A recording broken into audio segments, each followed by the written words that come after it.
Alla Fiera di Padova si svolge la conferenza regionale sull'agricoltura alla fine di un lungo iter di formazione dell'opinione sulle prospettive, sulle necessità dell'agricoltura veneta, soprattutto in prospettiva al PAC europeo. Allora chiediamo a Paolo Pizzolato, che è presidente di Veneto Agricoltura,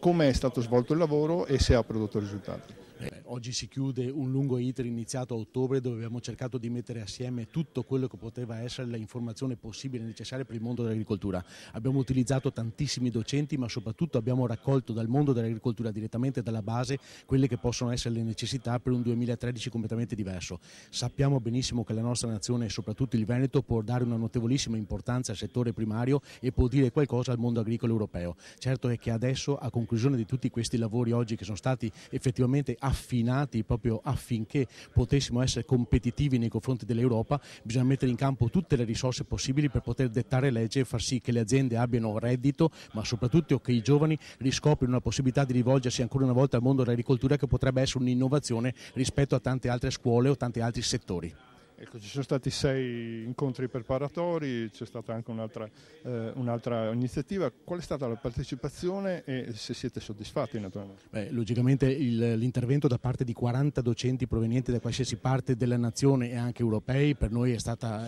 una forza che ha cercato di fare in maniera di poter coinvolgere anche tutto quello che era il restante mondo agricolo. 1400 persone partecipanti ai vari eventi, per noi è un risultato che è eclatante, ma anche il fatto che tutto il Veneto e tutti coloro che si sono rivolti anche al sito internet che noi avevamo creato, e vedendo le migliaia di risposte che sono arrivate, per noi è stata una forza d'urto impressionante, che ci permette di poter guardare almeno con un po' di innovazione quello che dovrebbe essere questo mondo, che tante volte è stato trascurato ma che adesso è degno di merito e deve essere assolutamente cercato di riportare in auge questo settore primario che tante volte, ripeto, pur essendo trascurato, ha sempre cercato di fare qualcosa, e che è stato forse quello meno penalizzato e quello che ha retto più di tutti un momento e un contesto economico che effettivamente è molto deficitario. Sì, infatti la crescita del primario nel 2010 è stata stimata intorno al 7%. Allora questo settore che cosa ha da dire, soprattutto in Veneto, all'Europa? Allora dobbiamo pensare che nel corso del biennio antecedente c'era stata una perdita di circa l'8,4%, una crescita di un più 7%, ma soprattutto un più 2% di addetti che vanno soprattutto dai 20 a 40 anni, che hanno voluto proprio addentrarsi e cercare di fare in maniera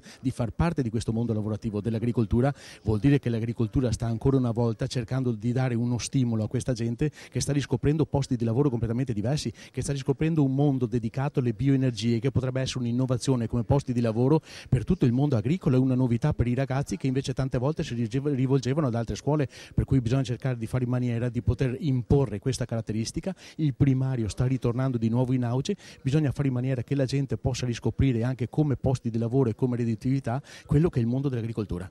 Al termine della conferenza regionale per l'agricoltura e lo sviluppo del Veneto, una conclusione da parte dell'assessore regionale Franco Manzano. Ma la conclusione è che è un punto di partenza molto forte. Oggi si sta pensando in tavolo verde di poter costruire il pool che poi porterà alle politiche attive rispetto ai contenuti dei seminari. Credo che piegheremo le risorse dello sviluppo rurale esattamente nelle direzioni strategiche che avrà delineato la conferenza, quindi un lavoro importante che dovrà essere nei prossimi mesi consolidato con misure di tipo normativo, legislativo e anche economico. Il settore primario l'anno scorso ha recuperato circa il 7%, è un dato che continuerà oppure ci sono ulteriori problemi? Ma i fondamentali dicono questo, dicono che è un settore che tiene. Io credo che dovrebbe essere preso in considerazione da tutto il sistema nazionale, il mondo agricolo in generale, quindi un orgoglio agricolo che deve essere portato ai massimi sistemi non solamente a livello nazionale ma anche a livello comunitario. Un più 7% di produzione, un più 8% di occupazione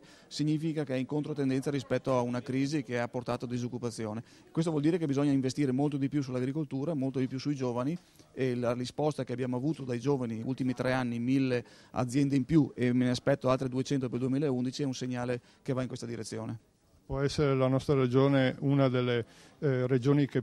porta avanti la ripresa economica in Italia? Ma sicuramente traccia una linea molto, molto chiara, molto netta, credo che possa essere presa ad esempio anche da altre regioni,